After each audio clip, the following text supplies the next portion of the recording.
Acompáñenme a Colosenses, Colosenses capítulo 4. Epístola a los Colosenses, capítulo 4. Ya hemos estado viendo toda esta carta durante todo este tiempo, así que vamos a dar un repaso de todo lo que hemos estado viendo también, por si alguien no ha podido seguir todo lo que hemos estado viendo durante estos domingos, así que lo vamos a hacer de esa forma ya. Así que Colosenses, vamos a dar un repaso. Esta carta, mis hermanos, es escrita por el apóstol Pablo a los hermanos allá en Colosas. Y vemos claramente de que ellos tenían un pastor o estaba a cargo de aquella iglesia Epafras, que se menciona ahí en el versículo 7 del capítulo 1, el cual eh, tenía dificultades respecto a las falsas enseñanzas que estaban entrando a la iglesia. Él no tenía, podríamos decir, el respaldo completo eh, y posiblemente ante estos falsos maestros a él tampoco quizás le creían. Entonces por eso recurrió al apóstol Pablo, el cual le escribió esta carta respaldando el ministerio de Epafras, ya diciéndole: Epafras, como dice en el versículo 7, como la habéis aprendido de Epafras, nuestro consiervo amado, que es un fiel ministro de Cristo para vosotros. Está respaldando la labor pastoral de Epafras en Colosas. Esa es una iglesia que no conocía al apóstol Pablo en persona, sino que solamente tras toda la evidencia de Epafras que le llevó a la cárcel, porque esta carta es una carta escrita desde la cárcel de Pablo. Entonces vemos que acá le escribe ante estos falsos maestros que también estaban entrando falsas enseñanzas.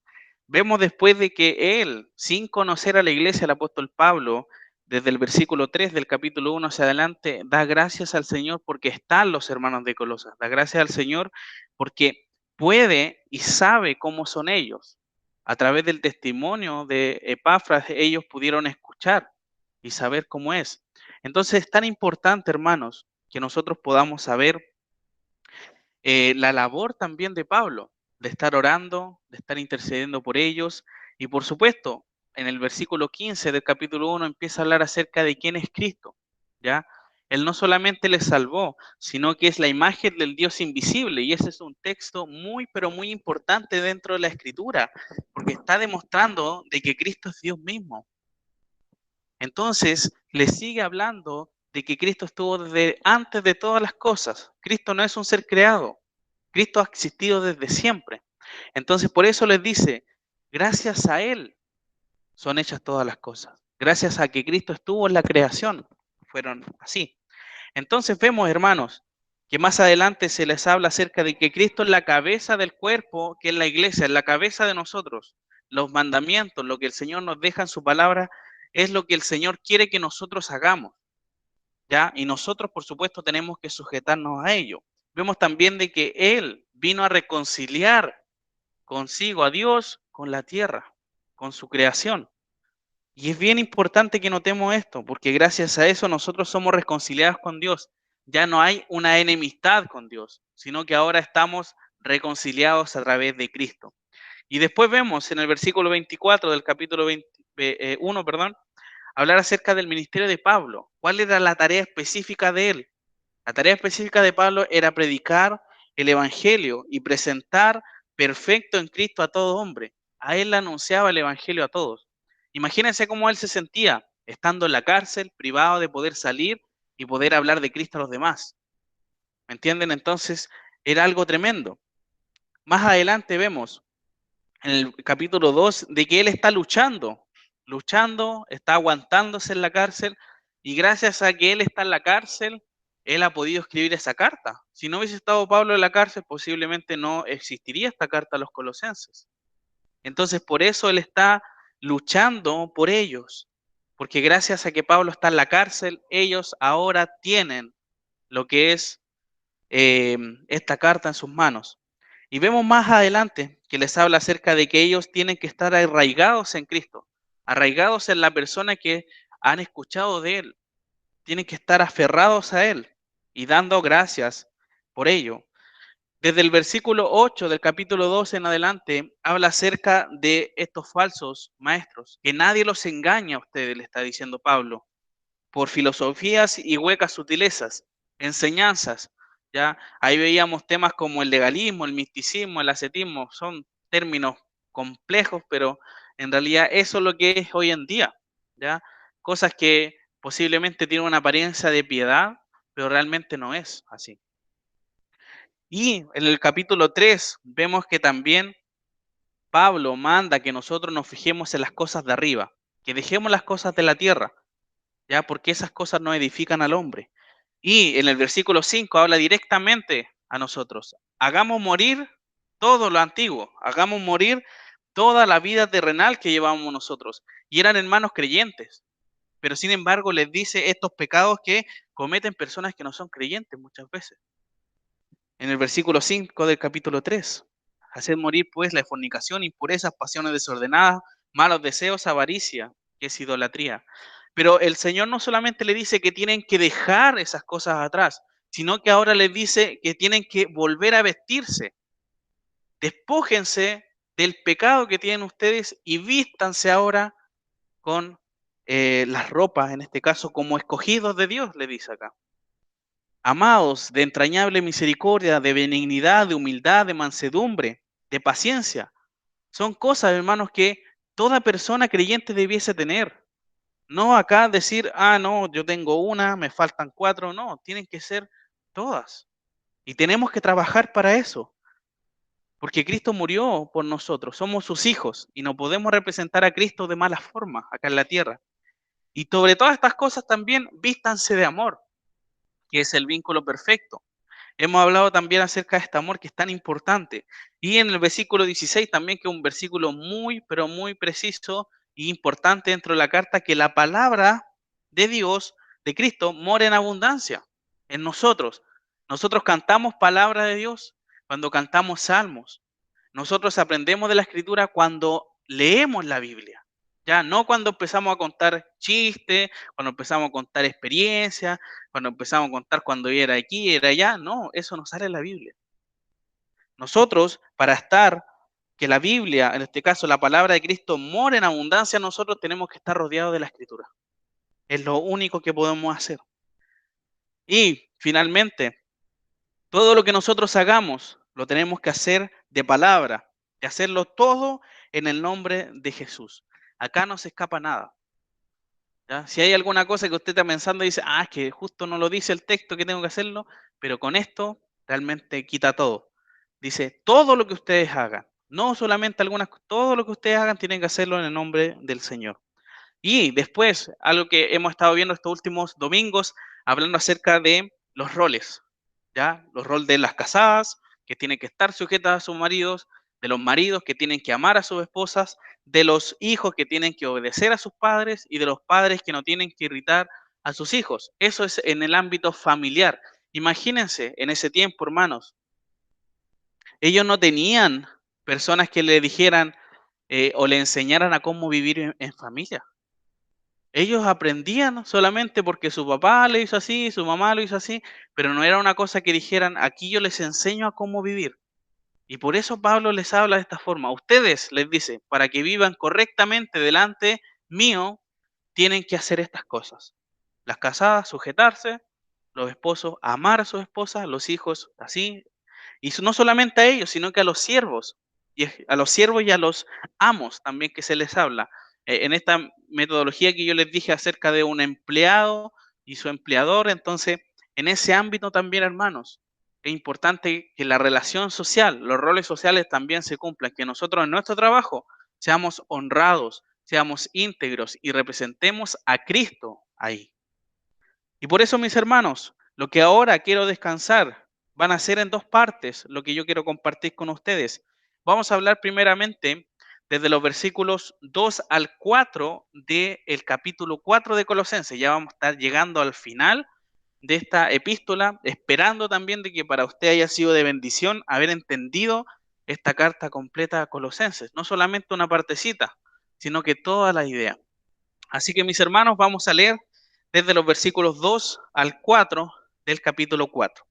La palabra del Señor dice así: perseverad en la oración, velando en ella con acción de gracias, orando también al mismo tiempo por nosotros, para que el Señor nos abra puerta para la palabra, a fin de dar a conocer el misterio de Cristo, por el cual también estoy preso, para que lo manifieste como debo hablar. Vamos a encomendar esto al Señor.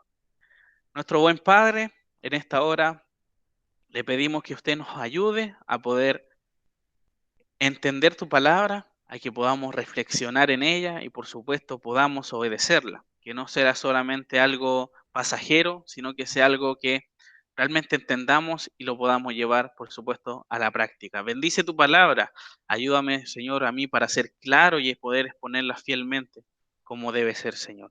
Bendice a mis hermanos, los que están acá presencial, también con los hermanos que no han podido venir, sabiendo su salud, esperando también que tú les sigas fortaleciendo. Te damos muchas gracias en el nombre de Jesús. Amén. Bien, mis hermanos, como les dije yo, vamos a ver dos partes, ¿ya? La primera parte va a ser este domingo del versículo 12 al 4 y el próximo domingo versículos 5 al 6. Y la idea central de este pasaje, de esta sección, tiene la idea de cómo podemos colaborar con el desarrollo de la iglesia de Cristo. Vuelvo a repetir, es una pregunta. ¿Cómo podemos colaborar con el desarrollo de la iglesia de Cristo? ¿Cómo yo puedo ayudar a la iglesia de Cristo? ¿Cómo yo, con mis acciones individuales, colaboro con la iglesia de Cristo? ¿Ya? Primeramente vamos a ver acá tres cosas en esta primera parte. Primero vamos a ver que yo voy a colaborar con el desarrollo de la iglesia de Cristo perseverando en la oración. Versículo 2. Versículo 3, pidiendo por oportunidades para hablar de Cristo. O sea, no piensa usted de que muchas veces uno dice, ya voy a salir hoy día y voy a hablarle de Cristo a todos. Porque no es así. Muchas veces uno no puede hablarle, es difícil hacerlo. Y es por eso tan importante uno pedir para poder hablar con alguna persona. ¿Cuántos de acá han orado antes de salir a hablar de Cristo? Posiblemente ninguno. Por eso es importante, hermanos, si queremos colaborar con el desarrollo de la iglesia de Cristo, pedir oportunidades al Señor para poder hablarle, que Él prepare ese camino para encontrarnos con esa persona y poder hablarle de Cristo. Y finalmente, en el versículo 4, como otra forma para poder colaborar con el desarrollo de la iglesia de Cristo es orar para que el Señor dirija a sus siervos al hablar del Evangelio. ¿Ya? No es solamente que uno se queda en casa. Hay personas que no pueden hablar del Evangelio por temas de salud, no puedan salir o no tengan tampoco los medios para poder hablar a través de internet, etcétera. Pero sí, lo que usted puede hacer, si usted no sale de casa, puede orar por aquellos hermanos que están predicando el Evangelio. De esa forma contribuimos al desarrollo de la iglesia de Cristo.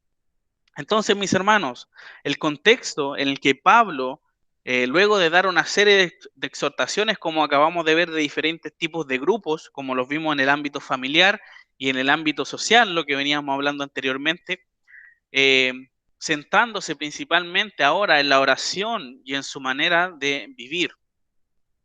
Mis hermanos, quiero leer un pequeño fragmento que nos habla acerca de la importancia de orar, porque esa es la idea. Nosotros acá estamos viendo acerca de la oración.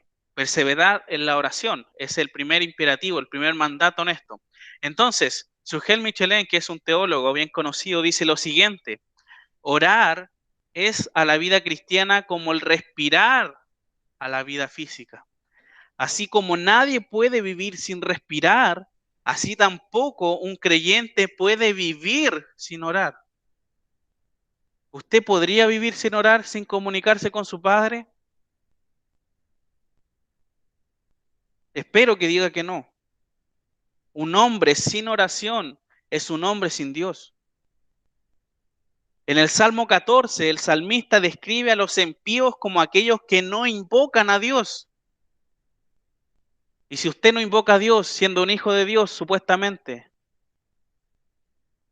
si no lo hace, es igual que los impíos. Las personas impías son personas que no conocen al Señor. Así como un niño respira desde el momento en que nace, así también el cristiano ora. ¿De qué forma? De una forma natural. De esa forma el creyente debiese orar.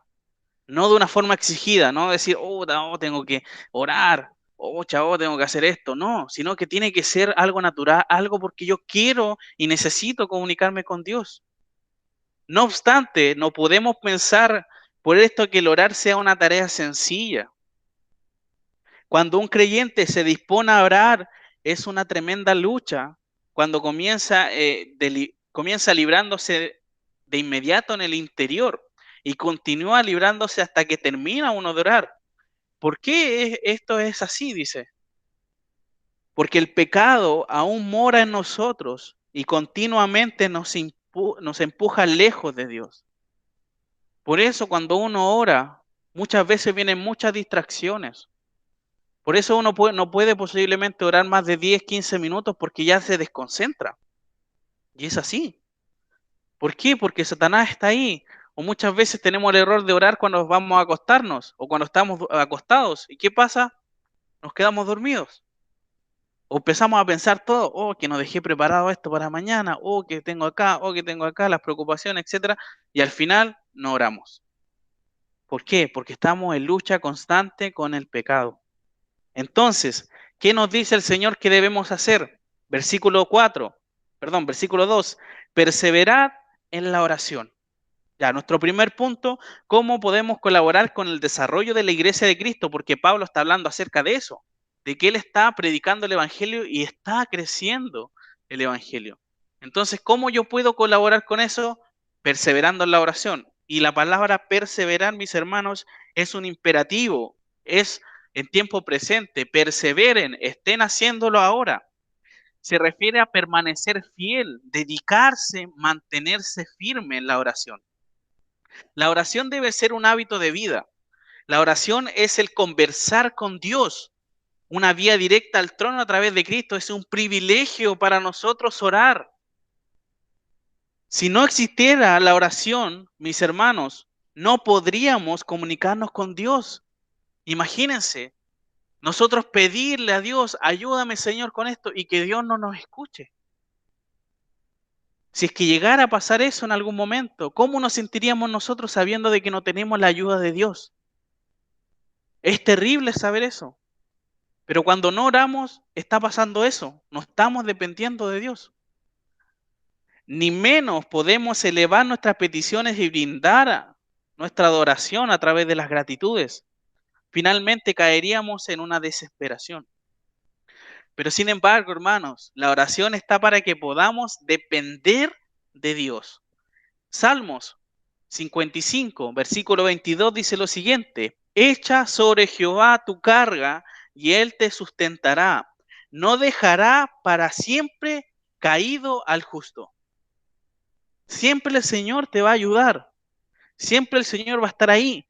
Nuestras cargas, nuestras dificultades, las cosas que nosotros no podemos llevar. El Señor nos dice, echemos esta mochila tan grande de algo tan que me cuesta dejarlo. ¿Qué tengo que hacer? Entregárselo al Señor. Porque Él es todopoderoso para poder llevar la carga de todo el mundo. Entonces vemos también en Lucas 22, versículo 40, cuando llegó a aquel lugar les dijo, orad para que no entréis en tentación. Dentro de esto, en el Getsemaní, ¿ya? Les dice el Señor, oren para que no entren en tentación. De esa forma uno se libra de caer en las manos del pecado. La oración, 55:22. La oración debe ser un ejercicio constante para los creyentes, que es una fuente de poder a la cual estamos llamados a orar sin cesar. Primera a los Tesalonicenses, capítulo 5, versículo 17, dice, orad sin cesar. ¿A qué se refiere eso? ¿Que oremos una vez, dos veces? No, oremos siempre.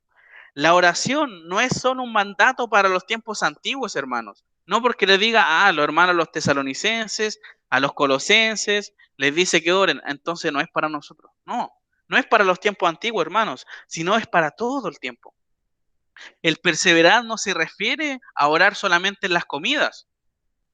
ni tampoco al despertar o al dormir, sino que sea un hábito en dedicar tiempo apartado para Dios en oración. Martín Lutero dijo lo siguiente: tantas cosas que tengo que hacer que pasaré las primeras 3 horas orando.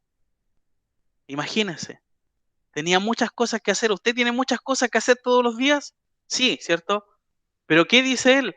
Voy a pasar las 3 primeras horas orando. Qué tremendo. Daniel, el profeta Daniel, en su libro, en el capítulo 6, versículos 10, dice, cuando Daniel supo que el edicto había sido firmado, este edicto de prohibición de solamente adorar en ese tiempo al emperador que había, entró en su casa y abierta la ventana de su cámara que daba hacia Jerusalén, se arrodillaba 3 veces al día y oraba y daba gracias delante de Dios como él lo solía hacer antes.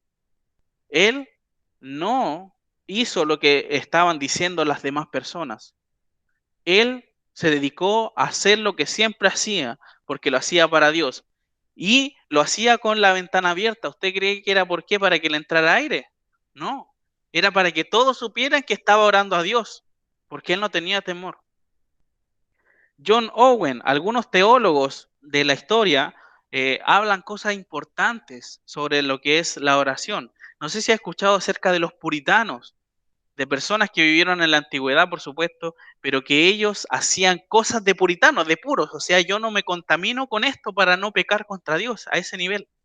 John Owen es una persona muy conocida. Dice, si no permanecemos en la oración, vamos a permanecer en la tentación. John Piper también es un teólogo contemporáneo hoy en día. Dice, un cristiano que no ora es como un conductor de autobús que trata de empujar solo su autobús para sacarlo de un bache, pero no sabe que Superman, podríamos decir eso lo que dice Clark Kent, está a su lado, que es Dios. ¿Me entiendes? Tengo yo el mejor amigo, la mejor ayuda para salir de los problemas, pero no lo utilizo porque no oro. Sproul, que falleció hace 4 años atrás, también dice, si realmente supiéramos quién es Dios y todo lo que nos ha dado en Cristo, nuestras vidas de oración serían muy diferentes que lo que son ahora. Paul Washer también es un teólogo, un predicador muy, pero muy bueno y le recomiendo mucho. Y dice lo siguiente, si solo estudias la Biblia y no oras, dice, te convertirás en alguien con el corazón duro. Y si solo oras, pero no estudias la Biblia, te convertirás en un sentimentalista que será arrastrado por cualquier viento de doctrina. Cuando nosotros no estudiamos la Biblia, cuando nosotros no sabemos qué dice la Escritura, puede venir cualquier persona a decirme algo y yo lo voy a creer, porque yo no conozco la verdad. Eso es lo que dice. Por eso es importante que nosotros estemos estudiando la Biblia en compañía de la oración. La oración, mis hermanos, no es un mero trámite que debemos hacer los cristianos. No por yo ser un hijo de Dios, tengo el mandato de decir tú oras desde hoy día y no paras. No es un trámite, no es algo que esté como una forma de tradición en mí, sino que tiene que ser algo natural. Y es una herramienta dada por Dios. Eso es, una herramienta dada por Dios para estar en plena comunión con Él. Entonces dice, perseverad en la oración, velando en ella con acción de gracias. La acción de gracias, mis hermanos, o el velar se refiere a mantenerse despierto, activo en la oración. Como yo les decía anteriormente en el ejemplo, no quedarse dormido orando, porque de esa forma no estamos velando en la oración. Vemos en la palabra de Dios que Jesús tenía el hábito de orar. Si uno dice, realmente, no importa que aquí los teólogos digan esto, no importa que aquí y acá me diga que tengo que orar. Si usted, hermanos, no importa que no crean eso, pero si usted cree y por supuesto ve que Jesús es lo más importante, déjeme decirle que Jesús daba ejemplos de oración a cada momento. Y vemos que él se apartaba a orar al Padre, demostrando la importancia de estar en comunión con él. Imagínense, Jesús, que era Dios mismo, ¿qué hacía? Se apartaba a orar con el Padre, que estaba en plena comunión con él. Yo creo que Jesús ni siquiera tenía necesidad de estar orando porque él ya sabía todo. Pero él lo hacía ¿para qué? Para que sus discípulos supieran la importancia que era orar. Lucas capítulo 5, versículo 16 dice, mas él se apartaba a lugares desiertos y oraba. Lucas capítulo 3, versículo 21, aconteció que cuando todo el pueblo se bautizaba, también Jesús fue bautizado y orando el cielo se abrió. Lucas 6:12 dice, en aquellos días él fue al monte a orar y pasó la noche orando a Dios. Marcos 1:35 dice, levantándose muy de mañana, siendo aún muy oscuro, salió y se fue a un lugar desierto y ahí oraba. Jesús es el ejemplo más grande de oración. Otro aspecto, mis hermanos, de la oración es hacerlo en acción de gracias. Nosotros no oramos para pedir, pedir, pedir, pedir, pedir. No, nosotros oramos para agradecer al Señor. La oración no está solamente para que el Señor haga todo lo que nosotros pidamos. La oración es también un medio de agradecer a Dios por su gracia a nuestro favor todo el tiempo.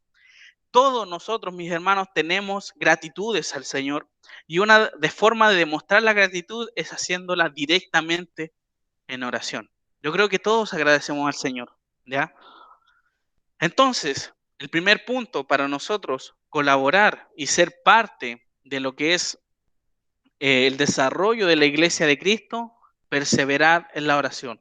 Hemos visto en este primer punto lo importante que es orar, ¿ya? Ahora vamos a ver nuestro segundo punto, en versículo 3, pidiendo por oportunidades para hablar de Cristo, ya que el Señor encamine esas conversaciones.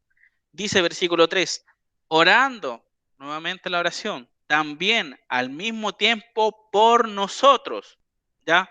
Pablo ruega que sus hermanos de Colosa estén orando por él y por sus colaboradores, que varios son mencionados en esta parte final, que vamos a ver ya en 2 domingos más. La salutación final que usted tiene ahí de título, son todos los colaboradores de Pablo. Y él le dice que estén orando por él y por sus colaboradores. ¿Para qué? ¿Para qué Pablo qué quieren que oremos por él en ese tiempo los hermanos de Colosa? Para que la palabra, a fin de dar a conocer el misterio de Cristo, por el cual también estoy preso. Para que el Señor nos abra puerta, perdón, ahí estaba, para que el Señor nos abra puerta para la palabra. ¿Ya? La oración, mis hermanos, es un medio para unir a muchos y para una situación en específico. Uno puede estar orando en el norte de Chile, otro puede estar orando en el sur de Chile, pero están unidos, juntos en oración. Podemos estar en otro país orando por lo mismo. Estamos en comunión y el Señor nos escucha a los dos. Por eso es importante el poder estar orando en comunión. Por eso es importante estar orando como iglesia. ¿Ya? ¿Usted cree que nosotros lo reunimos el culto de oración los días martes para preguntar cómo está nuestro día? No, nosotros nos juntamos a orar. A eso nos juntamos. Porque es importante. Porque nosotros estamos orando por todos los que están ustedes acá. Estamos orando para que el Señor les siga ayudando. Porque hay hermanos que están detrás, siempre recordando en oración. Y eso es lo importante. Que ustedes sepan que no están solos. Eso no quiere decir de que diga, no importa, sé que mis hermanos están orando, voy a dedicar a hacer mi vida solamente. No.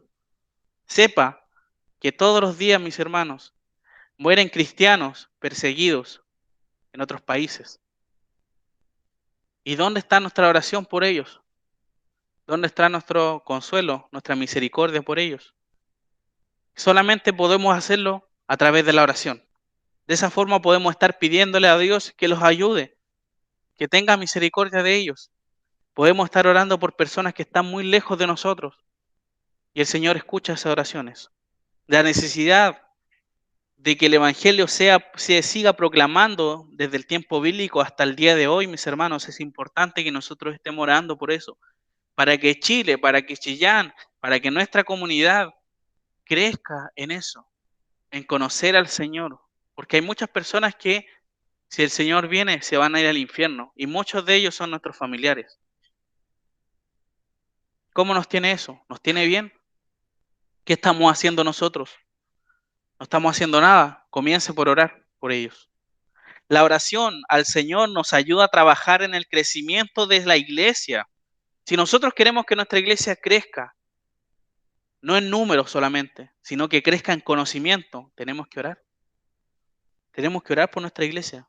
Quizás podamos tener alguna imposibilidad física que no nos permite, perdón, poder proclamar el evangelio a otros, ¿cierto? Posiblemente hay gente que no tenga sus extremidades, no se pueda mover, que no pueda ver, que no pueda hablar.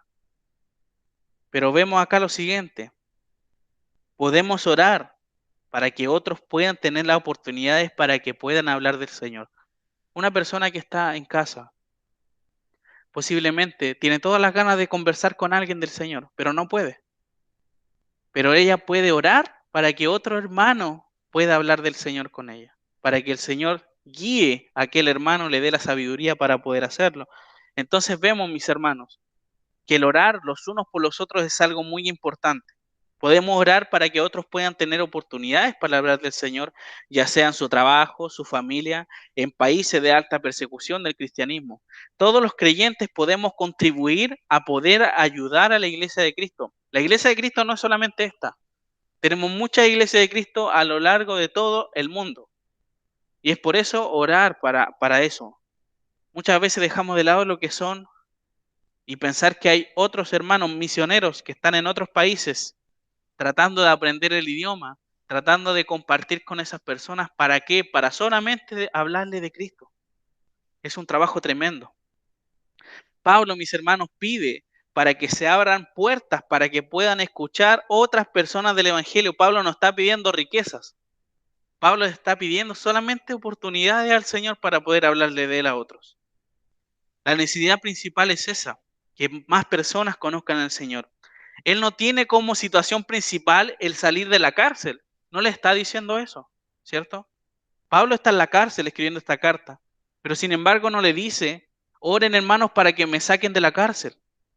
Le dice: hermanos, oren para que el Señor abra puertas para seguir hablando de Cristo. ¿Por qué? Porque el principal enfoque es eso, que más personas conozcan a Cristo. El misterio de Cristo es que Pablo quiere transmitir a las personas del mundo, ¿ya? Que señala que Cristo es lo que antes había estado oculto para los gentiles, que vimos en su tiempo, que solamente la salvación era para los judíos, para el pueblo escogido de Dios. Pero vemos que este misterio de salvación también llegó a los gentiles. Para nosotros, para las personas que no somos judíos directamente, podemos ser salvados a través de Cristo gracias al Señor, ¿ya? Vemos también, mis hermanos, que Cristo, por supuesto, sigue cambiando vidas hoy en día. Cristo está vivo, mis hermanos. Y Cristo sigue vivo y seguirá vivo por siempre, porque Él es eterno. Y vive en nosotros, vive en cada uno de nosotros. Y de esa forma podemos transmitir el Evangelio. Entonces dice lo siguiente: orando también al mismo tiempo por nosotros, para que el Señor nos abra puerta para la palabra, a fin de dar a conocer el misterio de Cristo, por el cual también estoy preso. La razón por la que Pablo estaba en prisión era por predicar de Cristo. Él no había cometido ningún delito, ninguna infracción de la ley, sino solo obediencia a Dios. Pablo pide oración para que él siga siendo instrumento, inclusive estando en la cárcel. Pablo le escribió también a los Efesios, a Filipenses, a Filemón, estas cartas desde la cárcel, que nosotros también tenemos acá para poder leerlas. Y son de bendición y fueron de bendición para las personas que fueron aquellas cartas. Nuestro último punto, versículo 4, dice: orar para que el Señor dirija a los siervos al hablar del Evangelio. Dice, versículo 4, para que lo manifieste como debo hablar.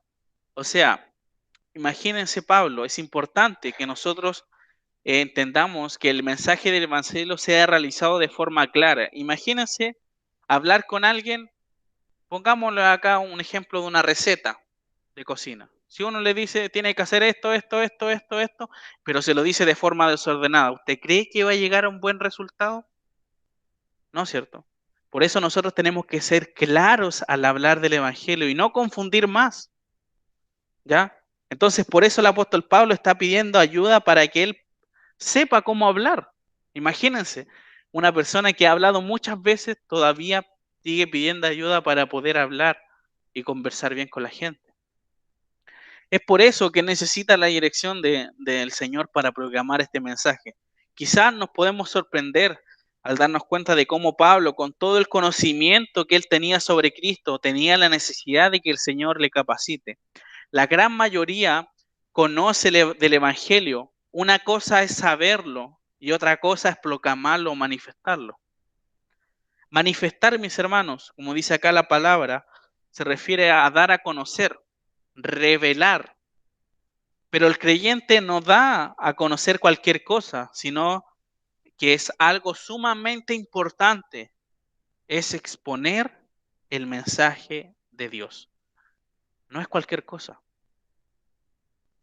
Y dice la palabra acá, como debo, está demostrando la responsabilidad de hacerlo de una forma correcta. Posiblemente uno puede decir a cualquier persona muchas verdades bíblicas, pero eso posiblemente no sea la forma correcta o lo que la persona necesita. Entonces, si queremos ser instrumentos de Dios, debemos ser guiados por el Señor a través del Espíritu Santo. El creyente de forma natural debería sentir esa responsabilidad de dar a conocer el Evangelio a otros. Si necesita de la guía del Señor para enseñar de Él, ya que necesitamos hacerlo en cualquier contexto en el cual nosotros nos encontremos. Son muchas las dificultades, hermanos, que nosotros vivimos a diario, pero debemos enseñar del Evangelio a otros. Debemos cumplir esa comisión que dice el Señor al final de Mateo, hacer discípulos. Pero no podemos hacer discípulos si no revelamos el misterio de Cristo a los que no le conocen. ¿Y cómo yo puedo conocer el misterio de Cristo? ¿Se imaginan? ¿A través de qué? A través de la escritura. Exacto, exacto. De esa forma yo voy a poder revelar a Cristo con la ayuda del Señor y conociéndole también. Yo no voy a conocer al Señor en un diario, no voy a conocer al Señor en una revista. Yo voy a conocer al Señor en la Biblia, en ninguna otra parte. Tenemos la Biblia todos los días en nuestro hogar y tenemos que leerla y tenemos que, por supuesto, aprender de ella.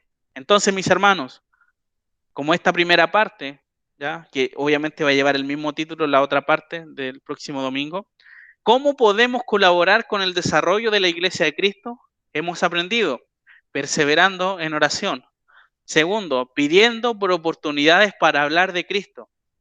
Y tercero, para que el Señor dirija a sus siervos al hablar del Evangelio. Todos los creyentes, hermanos, podemos colaborar con el desarrollo de la iglesia de Cristo. Debemos darle la importancia a los momentos de oración.